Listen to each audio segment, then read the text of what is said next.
So what about all this beastly partisanship in the newspapers? Do you think it has been worse, or is that even a bad thing? Well, I think it's been transparent, so that's the important thing. I think you've no doubt where some of the newspapers, the Mail and the Sun today, where they stand. I mean, what we've tried to do is to introduce arguments, and then that leads to an endorsement in the end. We said that we thought the Tories would be best for the London economy and give the best deal to London. It doesn't mean that we're saying readers will all pay absolute attention to this, and actually they will vote as they like, as we see. Now, you said you decide. Yeah.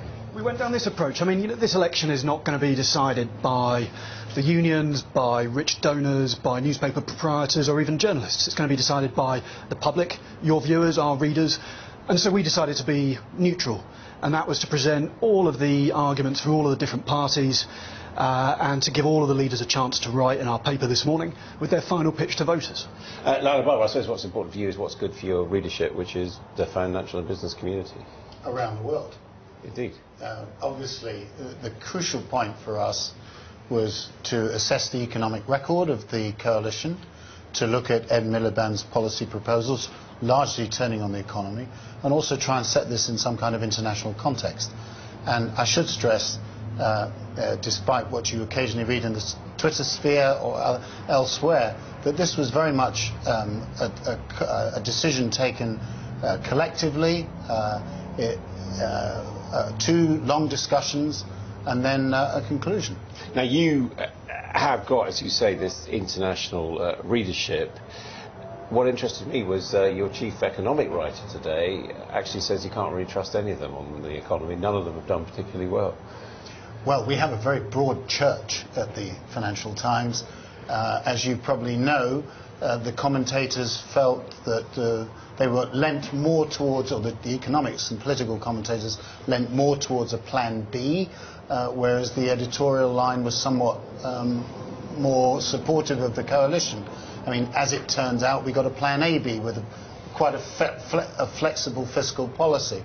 But I mean, overall, I think for the Financial Times, the most important thing is to present the facts, to do proper authoritative analysis. And yes, we did in the end endorse a Conservative-led coalition, but with a lot of conditions and some questions. So, Sanders, you've obviously got London readership with the Evening Standard, and in many ways, there are a lot of people throughout this campaign said, well, London, it's different from everywhere else. People behave differently. They're richer. They're more liberal. All the rest. Do you think that's fair? I don't think it's fair, because I think what people don't understand is, and it is something Ed Miliband's picked up on, the inequality in London, that it's not that actually everyone's just bathing in champagne. Look around. The campaigns we've done on the Standard have focused on extreme sort of poverty. Because actually your polls have showed that Labour may well be this may where they get some of their key scores. Maybe, yeah, and I think partly that the narrative has worked for them, that somehow the Tories are for the rich. That has been quite successful for them. Not necessarily true, but it's worked for them as a narrative. What about younger readers, particularly, as appeals to them as the sort of quick read that it can be? Where do you think they're heading? I think more towards Labour and the Greens than others, but that's not guaranteed. Labour can't take it for granted. I think the sort of newspaper endorsements we're looking at here are seen increasingly as an anachronism to younger readers, because they're getting a lot of their news online. And I should also add that I think there's a huge difference between the sort of endorsements that we've seen in the FT and in the Evening Standard and to some of the other papers which seem to have collectively lost their senses.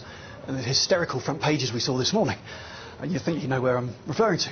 But yeah, I think you're looking at massive expansion of Greens among young readers. We've really seen that, a huge membership boost among university students. And as far as the campaign is concerned, some people have said it's boring, people aren't interested. Political leaders today are saying this is the most important decision you'll make in your political life. It's a huge decision. I mean, our take on it has been, yes, we think our leaders have been pretty cowardly, pretty lily-livered. They've been hiding away from the public. They've been doing sort of tours of hedgehog sanctuaries and suburban industrial estates where there's no one there. That said, though, this is a massive decision. The stakes are really high. Not only the economic prosperity we're talking about, but also the future of the Union, Britain's place in Europe. These are some really fundamental decisions that are going to be taken in the next 2 years. Lionel, is there another way to campaign? Because it has been pretty play safe and leave it to the handlers, this campaign, hasn't it? Well, there's certainly a way of campaigning that connects it better with ordinary voters. I mean, the number of promises that have been made, both by the Conservatives and Labour and everyone, is just not credible, and that's what Martin Wolf was describing. The housing policy is utterly crazy in terms of stoking a housing bubble.